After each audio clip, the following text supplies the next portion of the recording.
Fils illégitime d'un immigrant espagnol devenu riche planteur de canne à sucre et d'une modeste cuisinière, Fidel Castro, élevé dans la tradition catholique, va à l'école chez les jésuites et poursuit de brillantes études à l'université de La Havane. Après 2 expériences révolutionnaires manquées, à Saint-Domingue et au Mexique, Castro revient à Cuba, empoche un doctorat en sciences sociales et un autre en droit. Fidel Castro devient avocat, il défend les pauvres et attaque en justice le général Batista qui vient de renverser le gouvernement. Comme Fidel Castro ne parvient pas à chasser le nouveau maître de Cuba par la voie légale, il organise une insurrection armée. Sa cible, la caserne de Moncada. 80 assaillants tombent sous les balles de l'armée. La bataille perdue marque la naissance de la révolution cubaine. Pour son forfait, Castro est condamné à 15 ans de prison. Il est amnistié en 1955 et part pour le Mexique où il rencontre un jeune Argentin, un certain Ernesto Guevara. Fidel Castro, à cette époque réformateur et épris de justice sociale, avec moins d'une centaine de ses compatriotes, débarque clandestinement à Cuba. Son but, en finir une fois pour toutes avec le dictateur Batista. Informé du projet des rebelles, l'armée massacre les guérilleros. Castro et une vingtaine de rescapés se réfugient dans la Sierra Maestra, d'où ils harcèlent le régime. Finalement, les Américains lâchent Batista, Castro et ses troupes prennent la Havane. Pour Washington, Fidel est devenu une alternative démocratique à la dictature. Au pouvoir, Castro alphabétise la population et développe une ambitieuse politique de santé publique. Mais suite à des différends bancaires et pétroliers avec les États-Unis, il nationalise 1 200 000 hectares appartenant à des riches cubains ou à des sociétés nord-américaines. Nouvel épisode dans la tension américano-cubaine.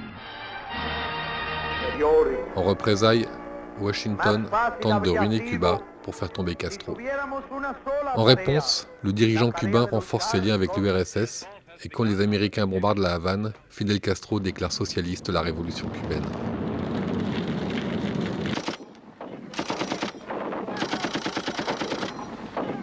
Après avoir neutralisé dans la baie des Cochons un débarquement militaire d'opposants cubains, aidés par les États-Unis, Castro affirme qu'il est marxiste-léniniste. Il accepte l'idée d'un parti unique, formé sur le modèle des démocraties populaires.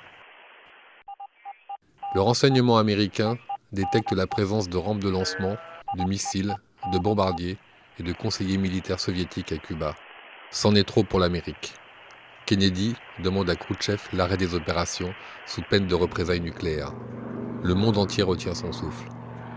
Les Russes reculent, un blocus naval américain asphyxie Cuba.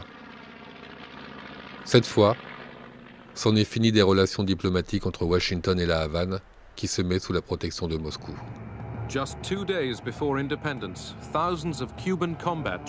Castro soutient des mouvements de guérilla communistes en Amérique latine, dans les Caraïbes, et à partir de 1975, l'armée cubaine intervient de façon directe dans des conflits en Afrique, et particulièrement en Angola. Loin du conflit angolais, à Cuba, celui qui se dit le défenseur des mouvements progressistes du tiers-monde exile ou emprisonne des milliers d'opposants. Certains sont même exécutés.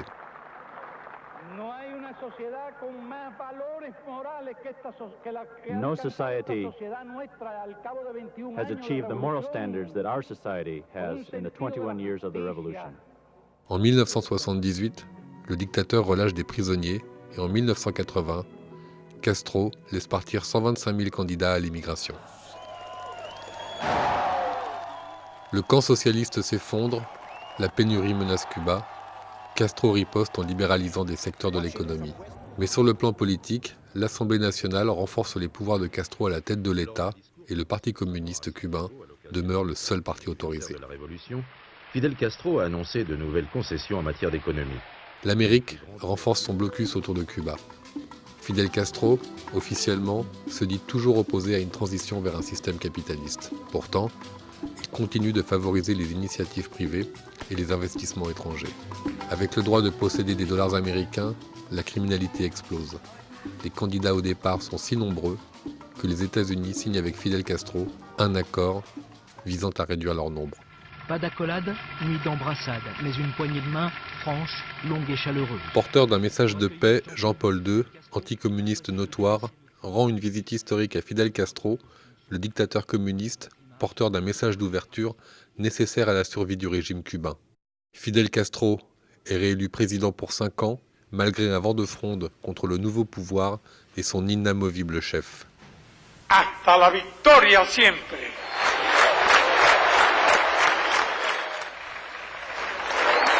La question de la fin du régime est sur toutes les lèvres lorsqu'en août 2006, El Commandante, 80 ans, malade, délègue ses fonctions de premier secrétaire du Parti communiste, de président du Conseil d'État et de chef des forces armées à son frère Raoul, 75 ans, numéro 2 du régime depuis 1997. L'année suivante, Fidel Castro annonce officiellement son retrait du pouvoir.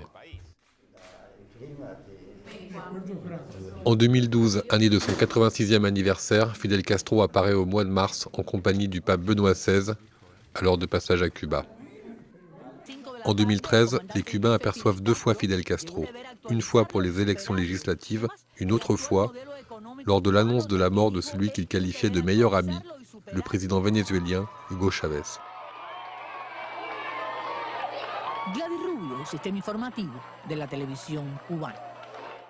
Le long règne de ce monstre sacré de la politique internationale est bel et bien terminé. Pourtant, qu'on le déteste ou qu'on l'admire, le mythe Castro continue.